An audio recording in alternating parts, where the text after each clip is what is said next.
Buenas noches, ¿cómo están? Bien. ¿Están animados, no? Sí. Sí, yo creo que ahí medio preocupado con el ánimo que le comunicaron a Oscar. Se supone que los jóvenes tienen toda la fuerza, entonces esa se supone que es la garantía. En todo caso, hoy día venimos a estudiar la palabra y queremos comenzar con esta. Creo que el título es mucho. No sé si usted piensa que es mucho. Jugados, ¿no le parece harto ese título? ¿Sí? ¿Ustedes son jugados, no? Sí. Depende para qué, ¿no? ¿Son jugados en lo espiritual? Ahí estamos. Ok, vamos a ir a la Biblia mejor y ahí vamos a ver qué tan jugados somos. La verdad que para ser joven o en la juventud uno necesita o requiere. Algunos dicen que jugados es un desafío. Yo creo que esa es la única forma de poder sobrevivir en lo que significa la fe. Si uno no ha jugado en su fe, la verdad que no tiene ni un brillo como creyente. ¿Okay? Esa es la única razón de por qué yo creo que jugados tiene mucho sentido para un joven. Si usted no es jugado por algo en la vida, la gente nunca va a poder percibir tu pasión en algo y tu vida realmente va a ser desperdiciada y va a pasar el tiempo, porque la verdad es que si no tiene pasión por algo, si no está jugado por algo, no tiene sentido vivir la fe. Y la fe que Dios nos ha puesto a nosotros es una fe suficiente para ser jugados por ella. Vale la pena vivir por Cristo, como así vale la pena morir por Cristo. Y si no está dispuesto en estas dos posiciones, entonces no es un jugado. Entre comillas, cuando Omar me compartía un poco sobre este concepto de jugados, me encanta el título, es decir, el título es muy lindo, pero es bien comprometedor, entre comillas. Ahora quiero llevarlos a un personaje de la Escritura que fue jugado con Dios. ¿Okay? Hay muchos, o hay varios, gracias a Dios. No es uno nomás, sino todos los predicadores tendrían que predicar siempre del mismo personaje, pero en la Biblia hay muchos que son jugados por Dios.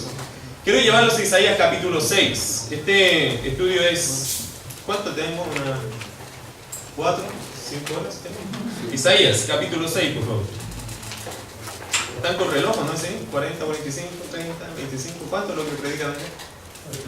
Lo que yo, lo que yo quiera. Todo lo que quiera, pero a las 10 no son los mocos. Claro. Yo puedo seguir hablando todo lo que quiero. Ustedes se van. Gracias. Ok, Isaías capítulo 6. Quiero comentarle la vida de Isaías. Isaías, un profeta de Dios, entre comillas, tengo que ser muy justo, muchos profetas de Dios, o yo diría todos los profetas de Dios fueron muy jugados. Si hablamos de ese compromiso con Dios, fueron tremendamente comprometidos con Dios. Marcaron una diferencia en su generación. Y quizás por ahí usted puede evaluar el concepto de jugado, si tú marcas una diferencia en tu generación, en tu alrededor, en tu entorno. Si tú realmente llamas la atención porque eres distinto a los demás, porque realmente tu luz en la fe brilla y no es opaca ni es mínima.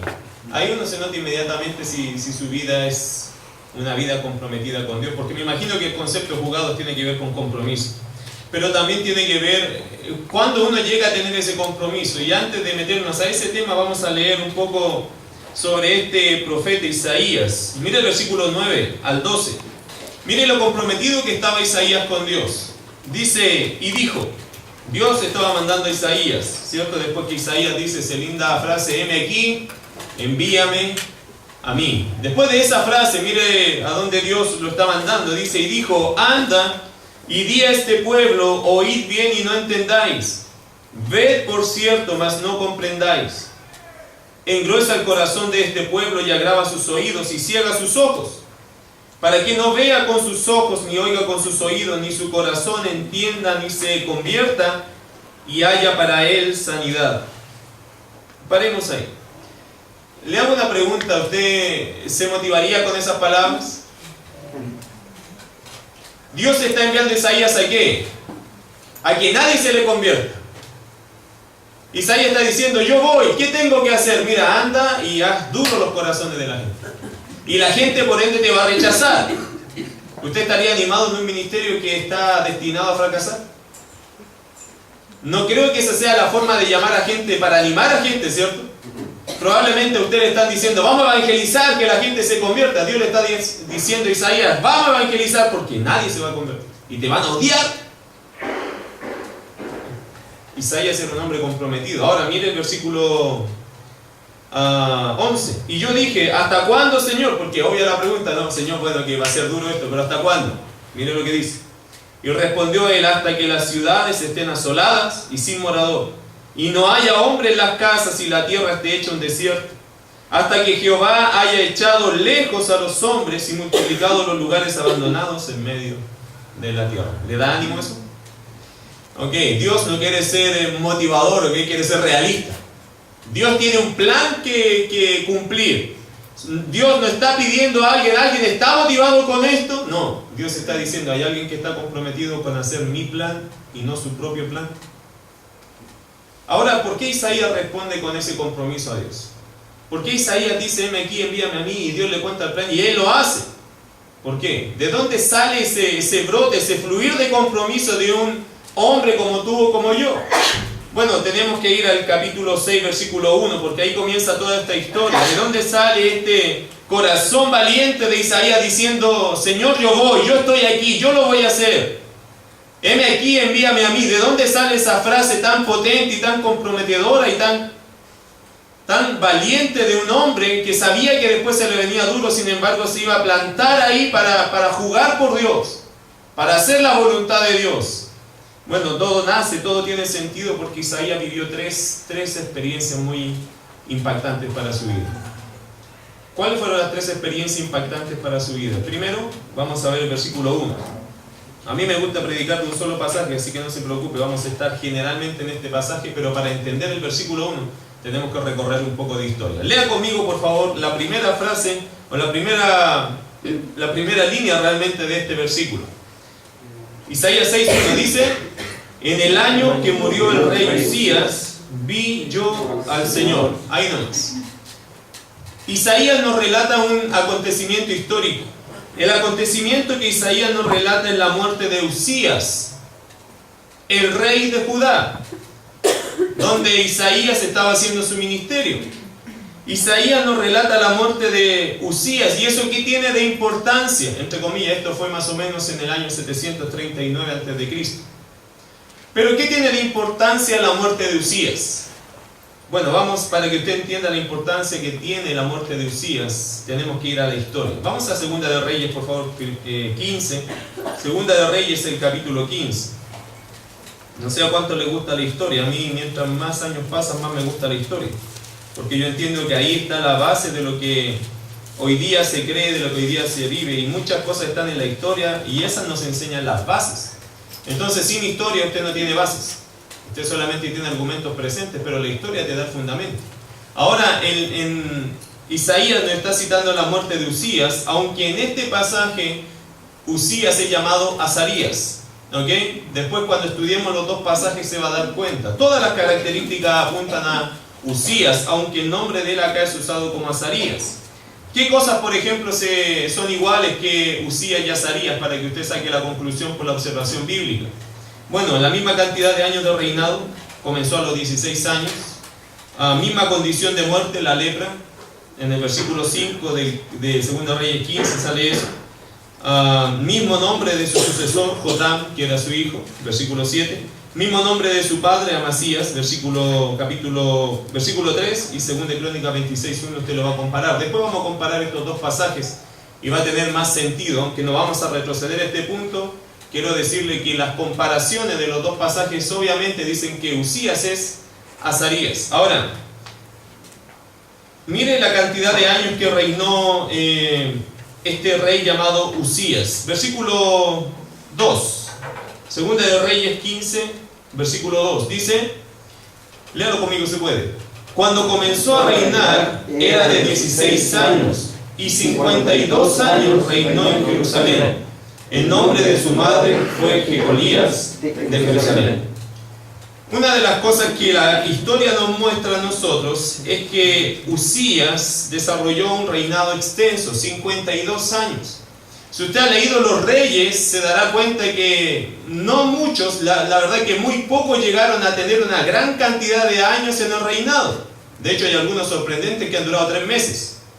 Otros que han durado 5 años, otros 10 años, otros 20 años, pero este rey en particular duró 52 años en un reinado. Entonces, lo primero que nos dice la historia es que Usías desarrolló un reinado muy extenso.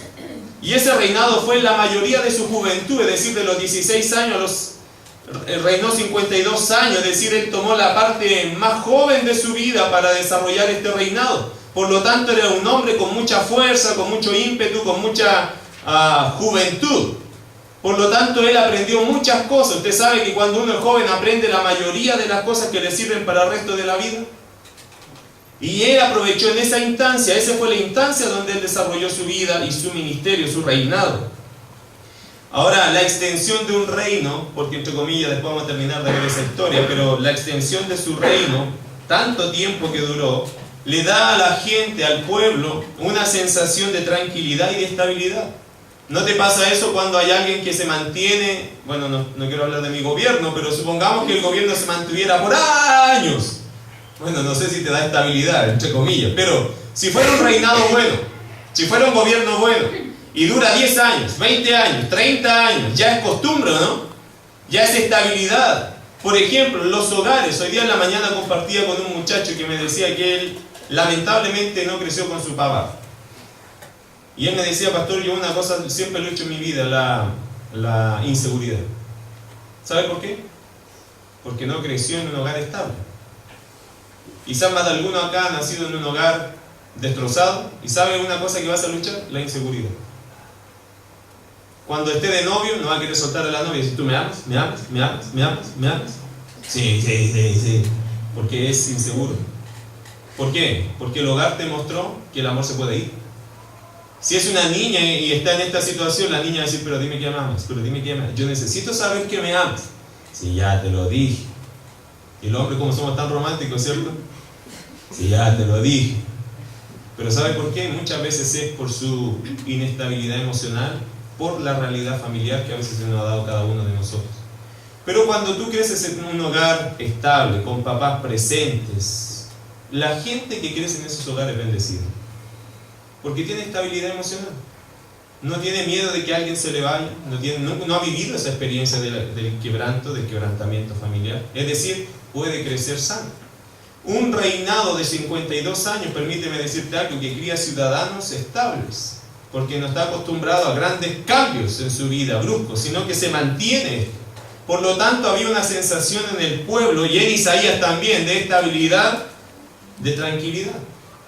Pero el reinado de de Usías, no solamente fue un reinado extenso, sino también fue muy exitoso. Quiero que vaya a Segunda de Crónicas, por favor. Segunda de Crónicas, el capítulo 26. Segunda de Crónicas, capítulo 26. Si por un lado fue largo su reinado, por otro lado el reinado no solo fue extenso, sino fue muy exitoso. Ahora, con esto usted lo suma, 52 años extensos, pero 52 años exitosos. Es decir, ¿quién no quisiera vivir 52 años de prosperidad, de éxito, de victoria? ¿Quién no quisiera vivir en esa situación? A mí me encantaría que en mi país ya se acabaran los problemas de plata, ¿no? ¿No le gustaría eso? Que ya los muchachos volvieran a estudiar y ya la química ya la usaran en el laboratorio de allá y no en las calles tirando bombas, ¿cierto? Sería lindo eso. Sería lindo no más peleas, es decir, sería lindo tener éxito en nuestro país. Sería lindo tener una Copa Mundial, ¿no? El otro día se ganó Chile, me encanta el fútbol, pero el otro día Chile por fin se ganó una medalla de oro. Y uno dice, eso en mi país. La ganó la nadadora. ¿Okay? Entonces uno dice, qué lindo sería estar lleno de medallas, lleno de éxitos. Usías era un hombre lleno de medallas. Quiero que me acompañe. Este pasaje es muy interesante, cómo se muestra. Mira, la historia nos cuenta que Usías desarrolló un reinado exitoso. Segunda de Crónicas 26. El versículo 8 y 15, mira lo que dice. Y dieron los amonitas presentes a Usías. Y lea esta frase conmigo. Y se divulgó. Gracias. ¿Qué cosa? Su fama. Mira el versículo 15. E hizo en Jerusalén máquinas inventadas por ingenieros para que estuviesen en las torres y en los baluartes para arrojar saetas y grandes piedras. Lea conmigo, ¿qué dice? Y su fama se extendió lejos. Este hombre era tremendamente exitoso, 52 años de puro éxito. ¿A usted le gustaría grabar un disco y que se lo compraran todos, no? ¿No, hermano Oscar, le gustaría eso, sí? Y después que salga el otro, yo quiero, y disco de oro para quitado. Pero esos son los sueños de cada uno. Usted en su carrera no quiere ser exitoso, que apenas salga, se gradúe y le digan, ¿sabes qué? Yo te pago porque venga a trabajar conmigo, te pago el doble. Que se lo peleen en sus trabajos. quiero decirte algo, este rey Usías era tremendamente exitoso. Veamos las características de su éxito. Versículo 1 del capítulo 26. Pedido por el pueblo. Es decir, el pueblo lo esperaba y lo pidió. Mire versículo 1. Entonces todo el pueblo de Judá, cuando murió su papá, ¿cierto? Dice, entonces todo el pueblo de Judá tomó a Usías, el cual tenía 16 años de edad. 16 años ya era considerado para ser el rey. El pueblo lo tomó y dice, y lo pusieron por rey en lugar de Amasías, su padre. El pueblo estaba dispuesto a que ese muchacho de 16 años ya tomara reinado. ¿Usted cuántos años tiene? ¿Estaría dispuesto a tomar un pequeño ministerio en la iglesia?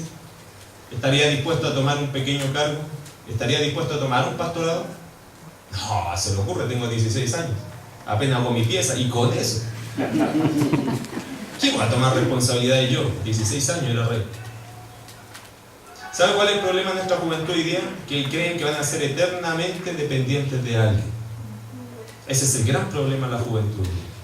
Que ustedes creen que nunca van a tener que asumir un rol paternal, maternal, de liderazgo.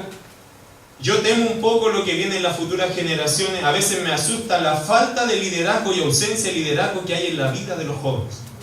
Están acostumbrados, y escúcheme algo, nosotros no somos eternos, nos vamos a morir.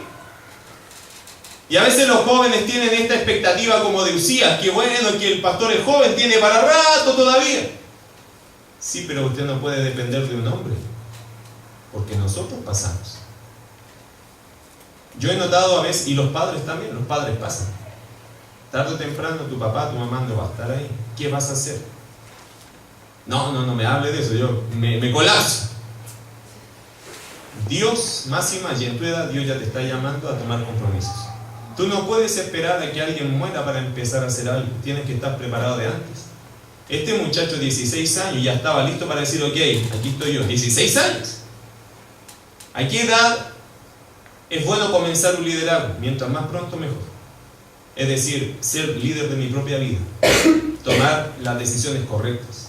Tener mi vida con Dios en dependencia a Él. Eso desde lo más temprano que pueda hacerlo mejor. ¿Ok? Bueno, no me quiero distraer todavía porque no es tiempo de aplicaciones todavía, pero eso piensa. Pedido por el pueblo, versículo 4 al 5, mira qué bendición esta. E hizo lo recto ante los ojos de Jehová, conforme a todas las cosas que había hecho Amasías su padre. Y persistió, mira el versículo 5, eso deberías marcarlo en tu corazón también, dice, y persistió en buscar a Dios en los días de Zacarías, entendido en visiones de Dios, y en estos días en que buscó a Jehová, Él le prosperó. Era un hombre pedido por el pueblo, pero era un hombre bendecido por Dios, por su búsqueda de Dios. 16 años y buscaba a Dios. Tengo una pregunta, ¿tú buscas a Dios? ¿Y buscas a aquellos que hoy día son siervos de Dios para buscar en ellos el consejo? Porque este joven sí lo hizo. Pedido por el pueblo, bendecido por Dios, fue un general valiente. Mire versículos 6 al 7. Y salió y peleó contra los filisteos y rompió el muro de Gad y el muro de Jabnia y el muro de Asdod y edificó ciudades en Asdod y en la tierra de los filisteos. Quiero hacerte entender algo, los filisteos eran el pueblo más complicado para Israel, siempre fue así. ¿Se acuerdan quién era un filisteo? Goliat. Así que saquen la medida de los valientes que tenían los filisteos. Era un gigante de renombre, pero los filisteos siempre le presentaron batalla pesada a lo que es Israel. Y ellos eran buenos guerreros. Siempre fue se llama como el puntal en las costillas de Israel, los filisteos. Sin embargo, con Usías, estos guerreros se doblegaron porque Usías era un general valiente. Pero mira versículo 11. Mira el ejército que logró tener Usías. Tuvo también Usías un ejército de guerreros, los cuales salían a la guerra en divisiones, de acuerdo con la lista hecha por mano de Jehiel, escriba, y de Maasías, gobernador, y de Ananías, uno de los jefes del rey. Todo el número de los jefes de familia, valientes y esforzados, era 2.600. Y bajo la mano de estos 2.600 que ya tenía, como los mejores de todos, y bajo la mano de estos estaba el ejército de guerra de 307.500 guerreros. ¿Puedes repetir la cifra? 307.500. ¿Eso es poco o es mucho? Mucho. 307.000. Yo con 1000 en la iglesia me conformaría. Me muero feliz con 1000 personas en la iglesia. Este tenía 307.000 que peleaban a favor de él. ¿Qué le parece? 307.000.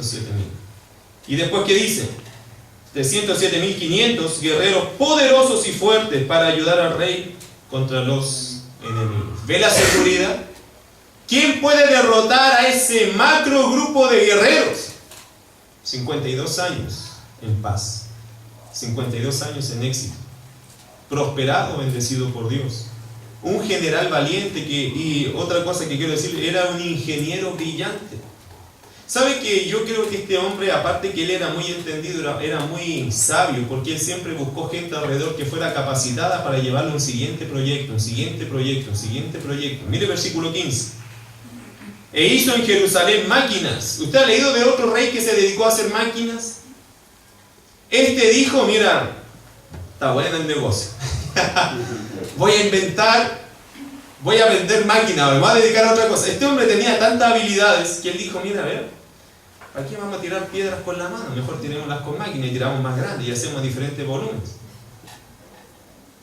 Y empezó a pensar, mire lo que dice el versículo 15, e hizo en Jerusalén máquinas inventadas por ingenieros. Él tuvo la visión, quizás no tenía la habilidad en las manos, pero tenía la inteligencia y dijo, a ver, ¿quién se maneja en este tipo de armamento? Vengan para acá, a ver. Hizo una convención con gente y consiguió hacer armamento como quizás ningún otro lo pudo haber hecho. Versículo 15, para que estuviesen en las torres y en los baluartes para arrojar saetas y grandes piedras, las catapultas, ¿no? Y las saetas, probablemente la ballesta y otro instrumento, y quizás lo hacían por montón, cosas que salían no de una, sino que salían miles. El hombre era un ingeniero, pero brillante. Y su fama se extendió lejos porque fue ayudado maravillosamente para hacerse poderoso. Es decir, Dios estaba atrás de todo eso. De todo esto se saca una conclusión, que este varón, Usías, era tremendo líder, ¿o no? Tremendo líder. O sea, usted veía a Usías y usted se queda tranquilo. Este hombre la tiene clara, este hombre tiene salud, es joven, pero también es brillante. O sea, cada cosa que emprende es un éxito. ¿No te daría a ti la sensación de descansar? Y decir, ok, si yo viviera bajo el ala de un líder así, súper tranquilo. Porque da estabilidad, porque es extenso su reino, ¿cierto? Pero también nos muestra éxito. Y el éxito nos comunica ¿qué cosa? La sensación de prosperidad inagotable. Somos prósperos, somos protegidos por este rey. ¿Cuál fue el problema de él? El problema que le pasa a todos los hombres. Un día se tienen que morir. Y usted sabe que Usías, aunque fue un gran servidor de Dios, también pecó, como todos los hombres. Usías murió de lepra. ¿Sabe por qué murió de lepra? La razón es sencilla: demasiada fama y demasiado éxito para un solo hombre. No lo pudo soportar, no lo pudo tomar. Se la ganó la fama y el éxito. Mire el versículo 16 para que usted termine esta historia. Versículo 16 al 19. Mas cuando ya era fuerte, es decir, ya entendemos lo que es fuerte, ¿cierto? Un hombre exitoso, pero en todo. Mas cuando ya era fuerte, su corazón se enalteció para su ruina. Porque se rebeló contra Jehová su Dios, entrando en el templo de Jehová para quemar incienso en el altar del incienso. ¿Usted sabe que eso era lo último que le faltaba a él? Era bueno peleando, era bueno gobernando, era bueno liderando, era bueno guerreando. Lo único que le faltaba, soy mejor que los sacerdotes. Las quería hacer todas. Había un problema en eso, que eso era violar la ley de Dios, los principios de Dios, porque eso no era dado al rey, sino a los levitas, ¿se acuerdan? Miren lo que dice el pasaje. Versículo 17, cuando lo vieron en esta iniciativa, es decir, ahí se desubicó, él creyó que como yo soy capaz y exitoso de hacer todo, yo creo que soy el mejor que puedo presentar este incienso. No es así. Dios lo había bendecido, pero él pasó una línea que no debería haber pasado. Y la pasó creyendo que él era el mejor y que él tenía derecho de tomar allá porque sus éxitos lo avalaban. Cuidado con el orgullo, que el orgullo es la cosa más peligrosa cuando uno tiene éxitos. ¿Ok?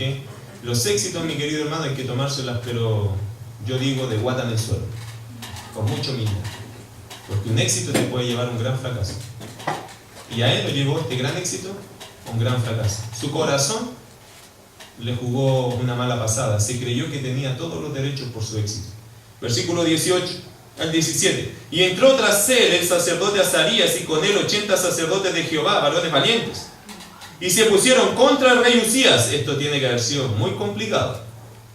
Todos con Usías, 80 contra Usías. Que le dijeron: no te corresponde a ti, oh Usías, el quemar incienso a Jehová, sino a los sacerdotes hijos de Aarón, que son consagrados para quemarlo. Sal del santuario, porque has prevaricado y no te será para gloria delante de Jehová Dios. Entonces le pararon los carros, ¿no? Le dijeron: esto no es para ti, tú sale de aquí. Esto está mal. Está violando, está ocupando un puesto que no te corresponde. Versículo 19. Entonces Usías, teniendo en la mano un incensario para ofrecer incienso, se llenó de ira. Y en su ira contra los sacerdotes, porque no le gustó lo que le dijeron, ¿cierto? Si a Usías no lo mandaba a nadie. ¿Qué dice? La lepra le brotó en la frente, delante de los sacerdotes en la casa de Jehová, junto al altar del incienso. Y le miró el sumo sacerdote Azarías y todos los sacerdotes, y aquí la lepra estaba en su frente. Y le hicieron salir apresuradamente de aquel lugar, y él también se dio prisa a salir, porque Jehová lo había herido. Cuando se dio cuenta que él era el equivocado, porque Dios le puso la lepra en la frente, él salió también de ese lugar, pero ya no se podía hacer nada. Vaya a Isaías capítulo 6. Estamos analizando el primer versículo. Nos quedan 15 más, no se preocupe. No es así. Si usted une lo que hemos leído de historia con Isaías capítulo 6, versículo 1, ¿por qué Isaías era tan comprometido con Dios? ¿Por qué Isaías iba a ir a un ministerio tan difícil? ¿Por qué Isaías era capaz de comprometer su vida con Dios? Bueno, ¿sabe por qué? Porque él, en esta experiencia de que Usías se muriera, el Señor le llevó a recordar quién era el verdadero Dios de su vida, o el verdadero rey de su vida. ¿Quién era el verdadero rey de Israel y quién era el verdadero rey de su vida? ¿Sabe lo que tuvo que aprender Isaías? Que así como los hombres pasan, por el contrario, Dios es el rey de la gloria. Que así como los hombres pecan, por el contrario, Dios es un Dios santo. Curiosamente o no curiosamente, muy lógicamente, este pasaje es el que presenta los atributos hermosos de Dios: santo, santo, santo, Jehová de los ejércitos.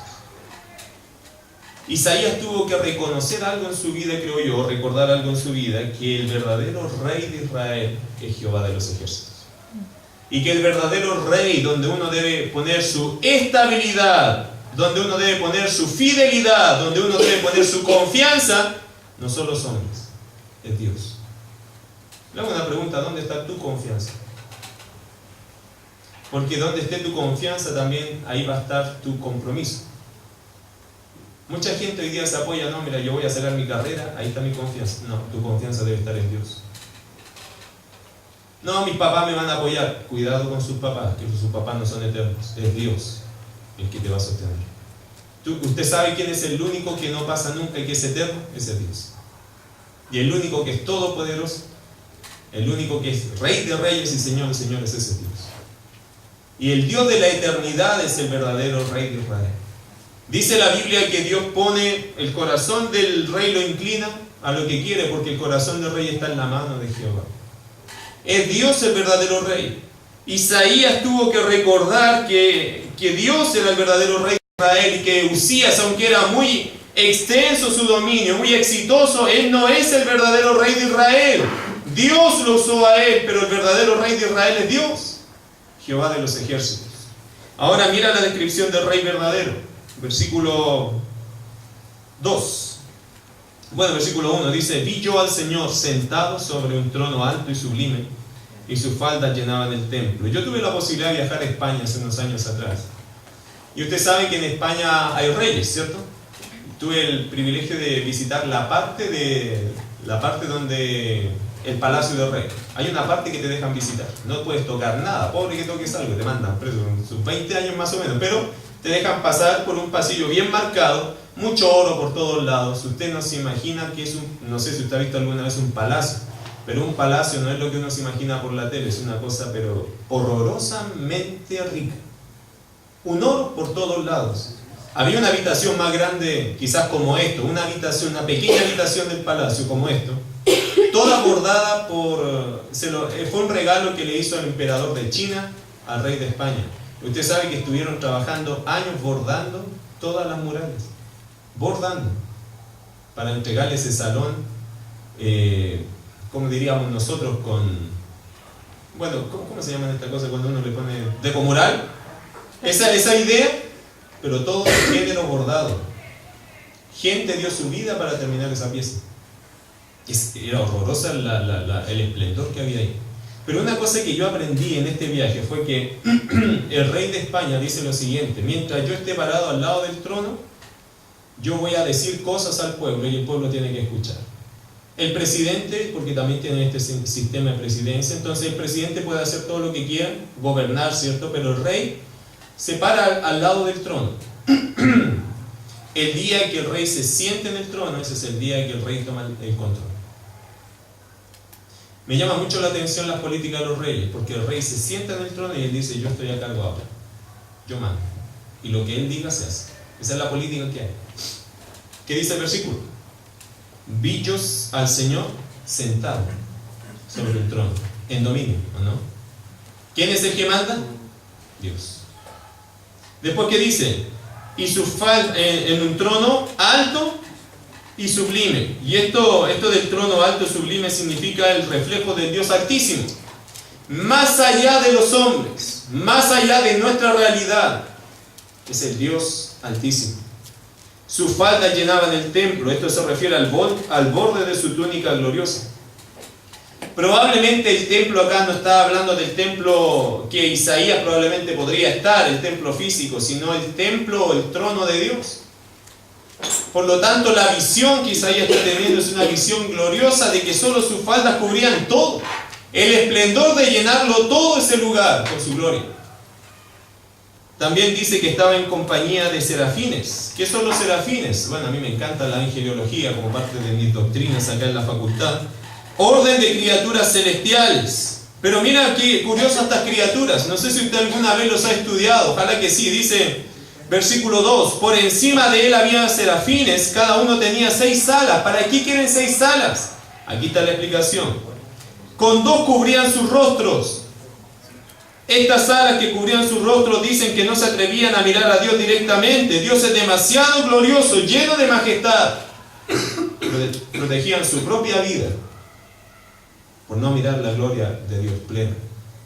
¿Qué más dice? Con 2 cubrían sus pies. Y esto de cubrir sus pies es el reflejo de reconocimiento de inferioridad delante de Dios. Yo no soy digno. Yo no soy como tú. Tú eres mucho más sublime, más precioso y perfecto. Yo no soy nadie delante de ti. Yo solo estoy, como dicen sus otras 2 alas, para servirte. Porque las otras 2 alas, ¿para qué son? Para volar. Solo 2 alas para volar. ¿Sabe qué dibujo hay aquí? Hay un dibujo muy lindo. Si tú no puedes tener 2 alas, o no puedes tener el entendimiento de quién es Dios, no puedes tener el entendimiento de quién eres tú, nunca puedes servir bien a Dios. ¿Ve las 3 tipos de alas? Si usted cree que Dios es un Dios inferior, si usted cree que usted no es inferior, usted no puede servir a Dios. La descripción es muy linda. Estos serafines nos demuestran algo, que ellos entienden bien a quién sirve, entienden bien quiénes son ellos y entienden bien el privilegio grande de servir a Dios. Qué precioso mensaje solo hay en estos serafines. Pero déjenme seguir pasando adelante. Versículo 3. Primero está la descripción del rey verdadero. Segundo está la declaración de su máximo atributo. ¿Por qué decimos máximo atributo? Bueno, porque la Biblia nos dice que la santidad es la corona de los atributos de Dios, o así dicen los teólogos. De todos los versículos de la Biblia, el atributo que se repite es uno: santo, santo, santo. Algunas personas dicen que eso tiene que ver con la Trinidad. No, en este sentido tiene que ver con la pureza de su santidad, con la intensidad de su santidad. Santidad que es propia de Dios y que es aterradoramente grande. Miren lo que dice el versículo. El uno al otro daban voces diciendo: santo, santo, santo. Es que no pueden decir solo santo. ¿Sabe por qué? Queda corto solo santo. La repetición en la Biblia es un énfasis marcado porque no tienen cómo más expresar una grandeza que no se puede expresar con palabras. Se repiten entonces. ¿Se acuerdan cuando Jesús decía, de cierto os digo? Él no haya cómo decir, oye, te lo prometo, te lo juro. No, de cierto. El judío entendía inmediatamente, esto es bien importante, esto es la verdad. Los judíos dicen, santo, santo, santo. Los serafines gritan eso y lo registran en 3 palabras porque es la forma de decir esto muy, muy importante. Los serafines hacen la declaración de su máximo atributo, santo, santo, santo. Era una sinfonía angelical que declara lo más sublime que ellos podrían apreciar en ese momento, el Dios santo. Qué interesante que esta corona de los atributos reconocida por los serafines es su pureza. Y le voy a decir algo, esto nos dice algo de Dios, que toda obra que Dios hace, toda cosa que Dios piensa y todo plan que Dios realiza siempre está cubierta por su santidad. Dios no es ministro de pecado porque Dios no se conforma con gente pecaminosa. Eso va a ser importante a la hora de estudiar un poco ahora la perspectiva de Isaías. Ahora, aunque Usías fue un hombre justo, un rey justo, el verdadero Dios es totalmente santo. Él es el rey verdadero. Él se merece ser el rey verdadero y Él lo es. Y nadie debía olvidarlo. Y el versículo 4 nos muestra la demostración de un poco de su poder. Versículo 4. Mire la voz de los serafines lo que produjo. Y los quiciales de las puertas se estremecieron con la voz del que clamaba. Y la casa se llenó de humo. Imagínense si un ser creado por Dios provocaba tal estruendo, ¿qué sería la voz de Dios? ¿Se acuerdan cuando Dios habló en Éxodo? ¿Qué le dijo el pueblo a Moisés cuando Dios hablaba con el pueblo? El pueblo le rogó a Moisés, Moisés, que hable contigo nomás, porque si sigue hablando con nosotros aquí nos vamos a morir. La voz de Dios, mi querido, provocaba terremoto, estruendo, humo, era un escándalo la voz de Dios. Y probablemente Dios estaba hablando con voz natural, no estaba gritando. Si Dios habla en serio, esta es la hora que no queda ninguno de nosotros. Entonces el pueblo estaba tan aterrado con la voz de Dios que le pidió a Moisés que intercediera por eso. Mire la voz de una criatura. Esta criatura hacía que los quiciales se estremecieran. Bueno, es una pequeña muestra, diría yo, es una pequeña demostración del poder de Dios. Dios es tremendamente poderoso. Ve su santidad, ve su poder, ve su eternidad, ve su majestad, y ahí tú entiendes algo. Él es el rey verdadero. Y si usted piensa servir a alguien, si usted piensa ser jugado por alguien, tiene que ser jugado por alguien que realmente valga la pena. Y te voy a decir algo, Dios vale la pena, porque Dios es el rey de la gloria. Ahora, es Dios el que saca y pone hombres según el designio de su voluntad. Yo le hago una pregunta, cuando usted piensa en Dios, ¿qué se imagina? Porque esto es lo que la Biblia nos dice. ¿Qué te imaginas tú cuando dices voy a servir a Dios? Cuando vamos a cantar a Dios, ¿qué se imagina usted? Que no nos podemos, yo no sé qué se imagina usted, pero yo no me puedo imaginar al Dios del universo en esta casuchita. Sin embargo, si Él está aquí, ¿cómo deberíamos cantar? Me emociona cuando gente se compromete en entender al Dios que le está cantando. Me emociona eso. No lo puedo evitar de emocionarme cuando gente canta entendiendo al Dios que le canta. Pero te voy a decir algo, aún las personas más comprometidas se quedan muy cortos al Dios que está alabando. Porque Dios es el Rey de la gloria. Sin embargo, hay algunos que no cantan. Y sin respeto, ¿no? La autoridad máxima, gloriosa, eterna, santa, santa, santa, está aquí. ¿Y nosotros? Es una pequeña aplicación de cómo nosotros a veces elevamos nuestra voz a Dios y nuestra reverencia a Dios. ¿Qué gran responsabilidad tienen los que ministran? Porque no ministra delante de hombres, sino delante del Dios santo, santo, santo. Eso es tremendo. ¿Usted quiere ser jugado? Tiene que entender con quién o a quién quiere servir. Isaías tuvo que recordar que el verdadero Dios o el verdadero rey de su vida era Jehová de los ejércitos. Segunda cosa, Isaías tuvo que reconocer su verdadera condición espiritual. Miren lo que dice el versículo 5. Aquí, hermano, la cosa se pone interesante, porque mira lo que dice Isaías. Después de ver este tremendo espectáculo, esta visión, pero incomparable de Dios, ¿qué dice Isaías? Qué rico que estoy aquí, dijo él, ¿cierto? Le voy a contar a todos lo que vi. Yo creo que estaban lejos esos pensamientos de él. ¿Qué dijo el versículo 5? Léalo conmigo. Y cuando diga ay de mí, grítelo. ¿No sabe gritar? ¿Sí? Ok. Entonces dije, ¡ay de mí! no, grite, no me esté leyendo, grite. Ok, entonces dije, ¡ay de mí! ya, ahora grite como que estuviera asustado. ¿Ok? ¿Usted ha gritado como con susto? Sí. Ok, sin garabato, solo ay de mí. ¿Ok? Entonces dije, ¡ay de mí! Isaías nos dijo algo diferente a lo que usted dijo. Probablemente lo dijo más fuerte que todos nosotros. Ese ay de mí con exclamaciones es la única forma de dibujar un grito, ¿se fija? ¿Cómo te dibuja un grito? Entre paréntesis grito. No se puede. Te ponen las exclamaciones porque esa exclamación significa me voy a morir. Isaías estaba rogando por su vida en ese minuto. Estaba impactado. ¿Por qué? ¿Por qué se asusta Isaías si está en la presencia de su Dios? ¿Qué lo aterró? Porque lo aterró. Miren lo que dice.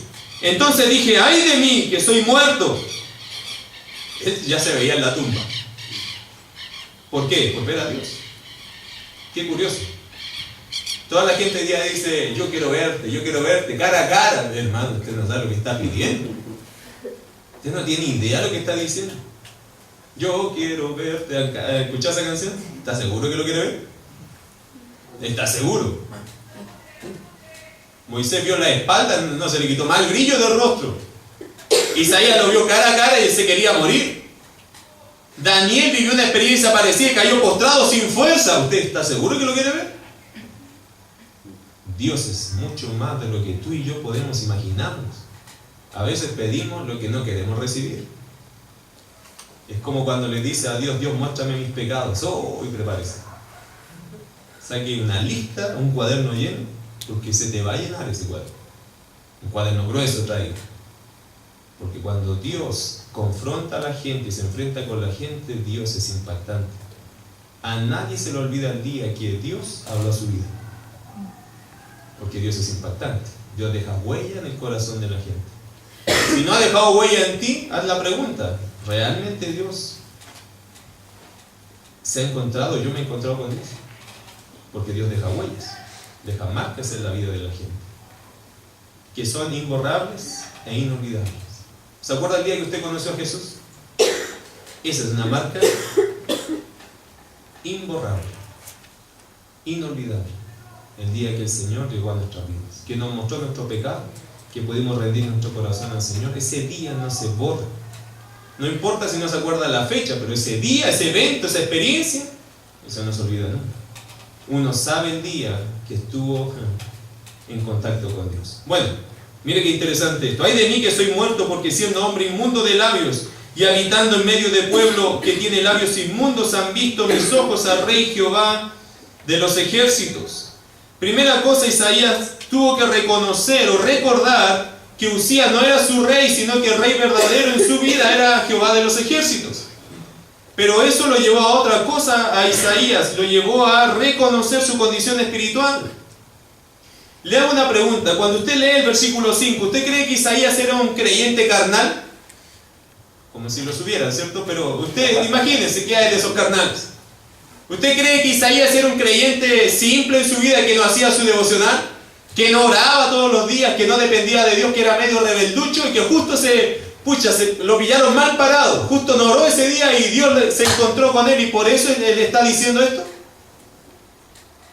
Mire el capítulo 5, versículo 8. Mire cómo Isaías está sentenciando la conducta de un pueblo pecaminoso. Hay de los que juntan casa a casa y añaden heredad a heredad hasta ocuparlo todo. Capítulo 5, versículo 8. ¿Habitaréis vosotros solos en medio de la tierra? Ahora, quiero que entienda eso. Isaías está exhortando al pueblo. Versículo 11. Hay de los que se levantan de mañana para seguir la embriaguez, que se están hasta la noche, hasta que el vino los enciende. Versículo 18. Hay de los que traen la iniquidad con cuerdas de vanidad y el pecado como con coyundas de carreta. Versículo 20. Hay de los que a lo malo dicen bueno y a lo bueno malo, que hacen de la luz tinieblas y de las tinieblas luz, que ponen lo amargo por dulce y lo dulce por amargo. Versículo 21. Ay de los sabios en sus propios ojos y de los que son prudentes delante de sí mismos. Versículo 22. Ay de los que son valientes para beber vino y hombres fuertes para mezclar bebida. ¿Quién dijo todo eso? Un hombre comprometido con Dios. Pero le hago una pregunta: ¿por qué este hombre que está lleno de compromiso se siente morir delante de Dios? Porque aquí Isaías pudo reconocer su condición espiritual real. Mi querido hermano, si yo me comparo a usted, si usted se compara a mí, probablemente usted se sienta el hombre más espiritual de toda la tierra. Si yo me comparo a otros hombres, más de alguien me gana, más de alguien yo le gano. Por lo tanto, eso me conforma en mi entender. Si usted se compara a los jóvenes de su iglesia, usted dice: no, si yo entre los jóvenes soy el más espiritual y soy el más humilde. Pero compárese con Dios y se va a sentir morir.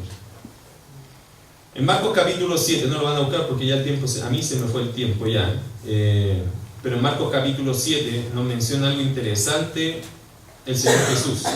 ¿Se acuerdan cuando el Señor Jesús dijo que las cosas malas salen de nuestro corazón? ¿Y de dónde se proyectan? De nuestra boca.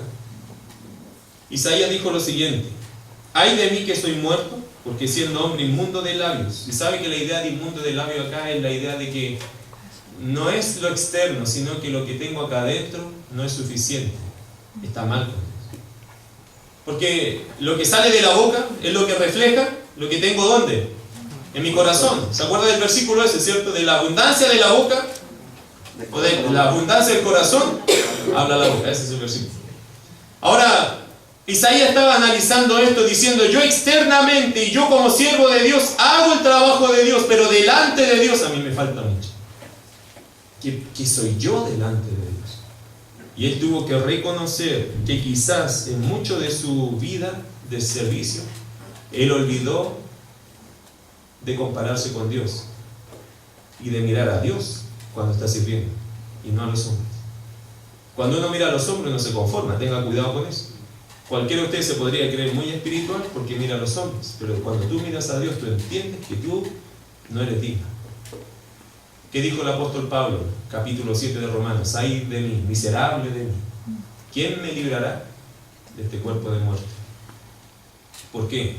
Porque Pablo entendía bien quién era Dios y quién era él.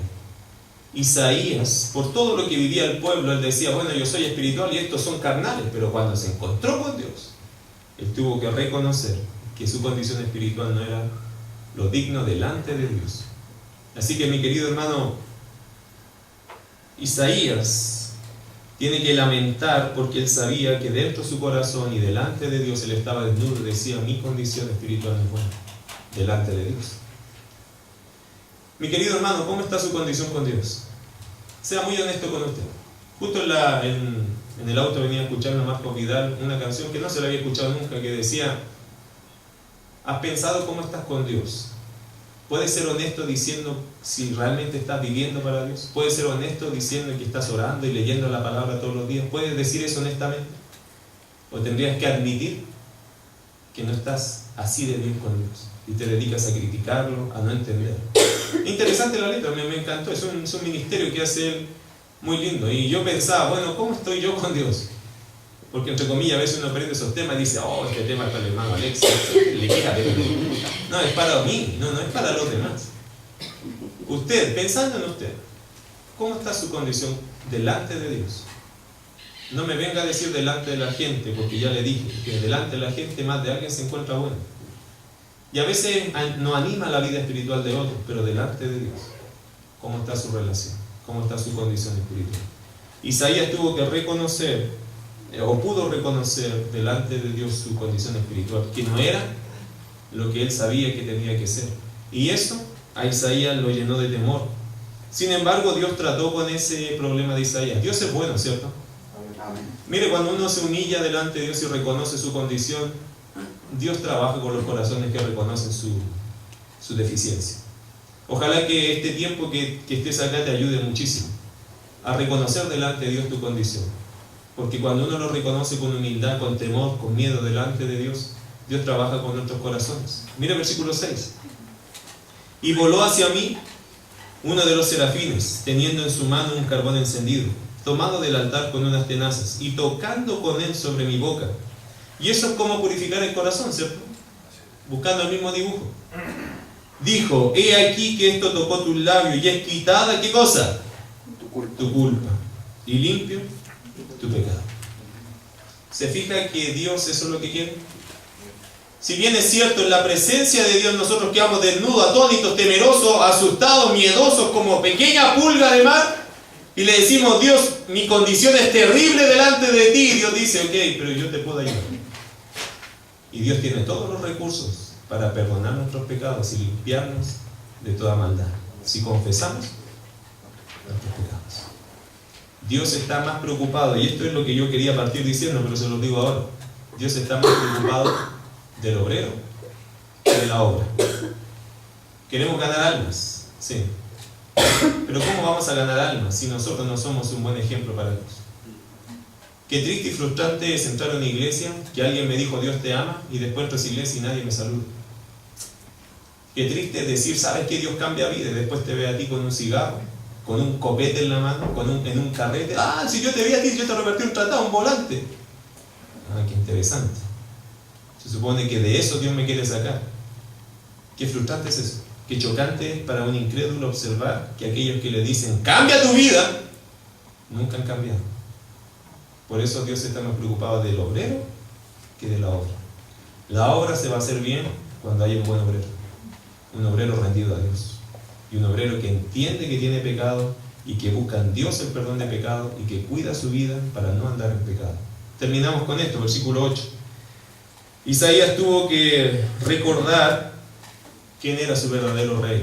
Isaías tuvo que reconocer su verdadera condición espiritual. E Isaías tuvo después de eso que responder al bendito llamado de Dios. Usted sabe que cuando uno ya está limpio de pecado, ¿sabe lo que quiere hacer? Entregarse a Dios y servir. ¿Qué es lo que más quiere un corazón limpio, un corazón puro, un corazón comprometido? Servir a Dios. Por eso, mi querido, puedo empezar con este sermón aquí diciendo, bueno, si Dios cambia mi corazón, si Dios perdona mi corazón, si yo arreglo cuentas con Dios, el efecto natural de eso, ¿sabe qué es? Yo quiero servir a mi Dios. Mire el versículo 8. Después, y interesante ese después, Dios nunca iba a poner esto antes, nunca iba a llamar a este hombre antes. Tenía que ser después. Después de reconocerle a él como el verdadero rey, después de hacerle reconocer su verdadera condición espiritual, después, léalo conmigo el versículo, oí la voz del Señor que decía, ¿a quién enviaré?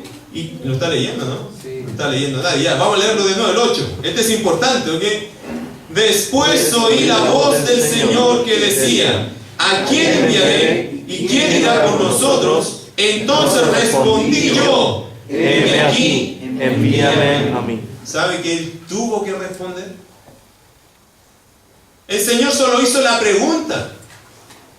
El Señor hace una pregunta diciendo, ¿a quién enviaré y quién irá por nosotros? Isaías saltó solito y dijo, yo quiero ir. ¿Sabe por qué? Estaba tan agradecido de tener al Rey de la Gloria como su Rey. Estaba tan agradecido de su perdón, de que él sabía cómo era su corazón y le había dado la oportunidad de entender su condición y de ser limpio de sus pecados, que lo único que Isaías quería, Señor, mi vida te la dejo a ti. Por eso es importante el obrero, porque cuando el obrero está listo, la obra se va a hacer y el obrero va a estar feliz de involucrarse en la obra de Dios. Ya les dije que esa obra era complicada, ¿cierto? Pero Isaías la quería hacer. ¿Sabe por qué? Porque Isaías tenía el entendimiento correcto y la comunión correcta con Dios. Yo espero que ahora en Jugados tengan esa oportunidad. Dulce oportunidad de Dios, a veces de quebrantarnos el corazón, mostrándonos que no estamos bien con Dios. Pero qué glorioso es después de eso entender que Dios quiere darnos una oportunidad para servirle bien. Nunca le vamos a poder servir bien si no entendemos que Él es nuestro Rey y que nosotros nos debemos a Él. Pero después que pasan estas dos crisis en nuestra vida, estamos listos para decir, heme aquí, envíame a mí. Así que, mi querido, el mensaje de Isaías es para que alguien que quiere ser un jugado juegue bien. ¿Cómo lo va a hacer? Reconoce al Señor como el Rey de tu vida. Reconoce tu condición espiritual delante de Él. Y tercera cosa, por efecto tendrás que responder al bendito llamado de Dios. Porque no hay nadie que ande bien con Dios que no quiera servir a su Dios. Es efecto natural de alguien que está santificado, de alguien que está consagrado a Dios. Vamos a ver. Le invito a inclinar su rostro. Quiero regalarle un minuto para que hable con Dios. Espero haber reflejado algo de la seriedad que es estar delante de Dios. Por lo menos su palabra sí nos muestra un Rey de gloria. Santo, santo, santo. Quiero que hable con Él de su vida.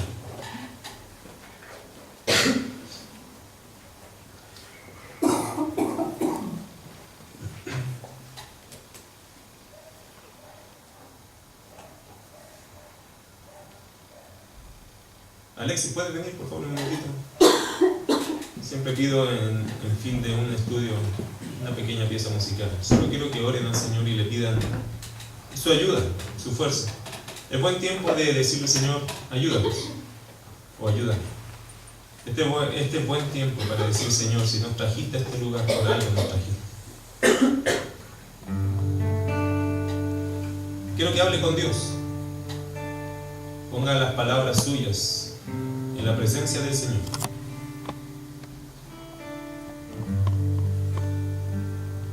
Y si hay algo que hay que arrepentirse, confesar, su Dios está en este lugar.